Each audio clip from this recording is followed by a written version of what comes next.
Romeo 1 अध्याय।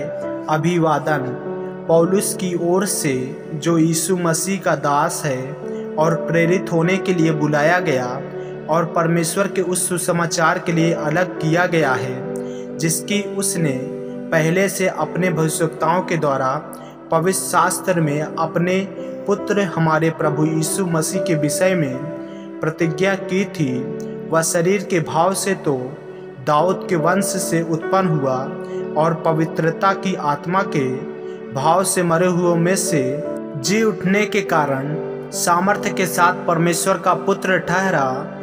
उसके द्वारा हमें अनुग्रह और प्रेरिताई मिली कि उसके नाम के कारण सब जातियों के लोग विश्वास करके उसकी माने, जिनमें से तुम भी यीशु मसीह के होने के लिए बुलाए गए हो। उन सब के नाम जो रोम में परमेश्वर के प्यारे हैं और पवित्र होने के लिए बुलाए गए हैं, हमारे पिता परमेश्वर और प्रभु यीशु मसीह की ओर से तुम्हें अनुग्रह और शांति मिलती रहे। धन्यवाद की प्रार्थना। पहले मैं तुम सब के लिए यीशु मसीह के द्वारा अपने परमेश्वर का धन्यवाद करता हूँ, क्योंकि तुम्हारे विश्वास की चर्चा हमारे जगत में हो रही है।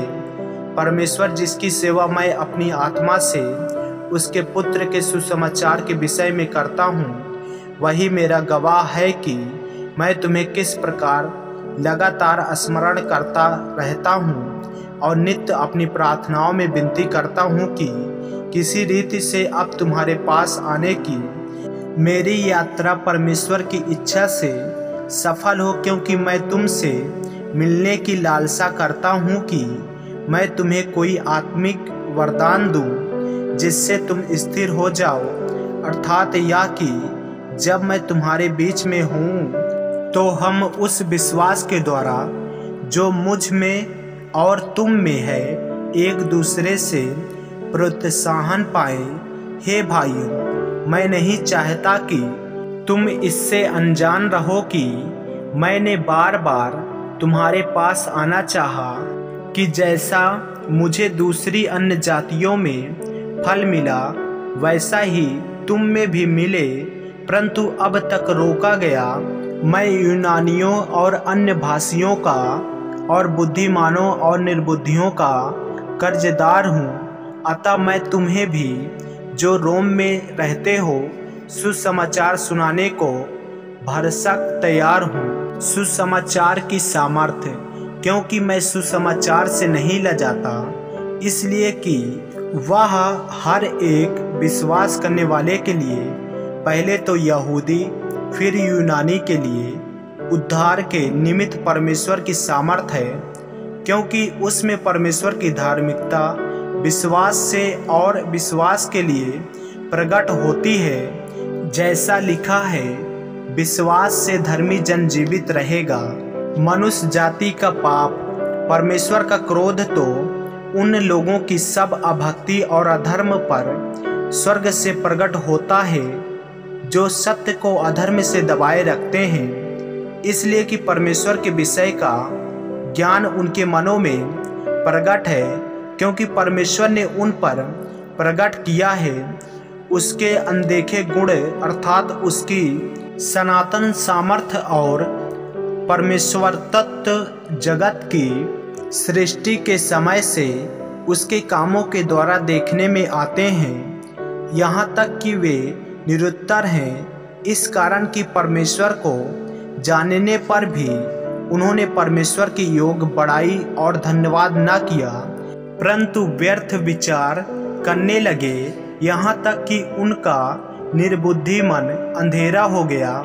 वे अपने आप को बुद्धिमान जताकर मूर्ख बन गए और अविनाशी परमेश्वर की महिमा को नाशवान मनुष्य और पक्षियों और चौपाइयों और रेंगने वाले जंतुओं की मूरत की समानता में बदल डाला। इस कारण परमेश्वर ने उन्हें उनके मन की अभिलाषाओं के अनुसार अशुद्धता के लिए छोड़ दिया कि वे आपस में अपने शरीरों का अनादर करें, क्योंकि उन्होंने परमेश्वर की सच्चाई को बदलकर झूठ बना डाला और सृष्टि की उपासना और सेवा की न कि उस सृजनहार की जो सदा धन्य है। आमीन। इसलिए परमेश्वर ने उन्हें नीच कामनाओं के वश में छोड़ दिया, यहाँ तक कि उनकी स्त्रियां ने भी स्वाभाविक व्यवहार को उससे जो स्वभाव के विरुद्ध है बदल डाला। वैसे ही पुरुष भी स्त्रियों के साथ स्वाभाविक व्यवहार को छोड़कर आपस में कामातुर होकर चलने लगे और पुरुषों के साथ निर्लज्ज काम करके अपने भ्रम का ठीक फल पाया। जब उन्होंने परमेश्वर को पहचानना न चाहा तो परमेश्वर ने भी उन्हें उनके निकम्मे मन पर छोड़ दिया कि वे अनुचित काम करें। इसलिए वे सब प्रकार के अधर्म और दुष्टता और लोभ और बैर भाव से भर गए और डाह और हत्या और झगड़े और छल और ईर्ष्या से भरपूर हो गए और चुगलखोर, बदनाम करने वाले, परमेश्वर से घृणा करने वाले, दूसरों का अनादर करने वाले, अभिमानी, डींग मार, बुरी बुरी बातों के बनाने वाले, माता पिता की आज्ञा न मानने वाले, निर्बुद्धि, विश्वासघाती, माया रहित और निर्दयी हो गए। वे तो परमेश्वर की यह विधि जानते हैं कि ऐसे ऐसे काम करने वाले मृत्यु के दंड के योग हैं। तो भी न केवल आप ऐसे काम करते हैं वरन करने वालों से प्रसन्न भी होते हैं। आमीन। मेरे प्रियो, यदि आप इस चैनल पर नए हैं, यदि आपने अभी तक हमारे चैनल को सब्सक्राइब नहीं किया है तो हमारे चैनल को सब्सक्राइब करें और बेल आइकन के बटन को दबाएं ताकि परमेश्वर का वचन रोजाना आप तक पहुंच सके। और जो वचनों को नहीं पढ़ पाते हैं उनके पास ज़रूर शेयर करें ताकि वचनों को सुने और परमेश्वर में बने रहें और परमेश्वर उन्हें आशीषित करें। जय मसीह की। प्रभु आपको आशीष दे।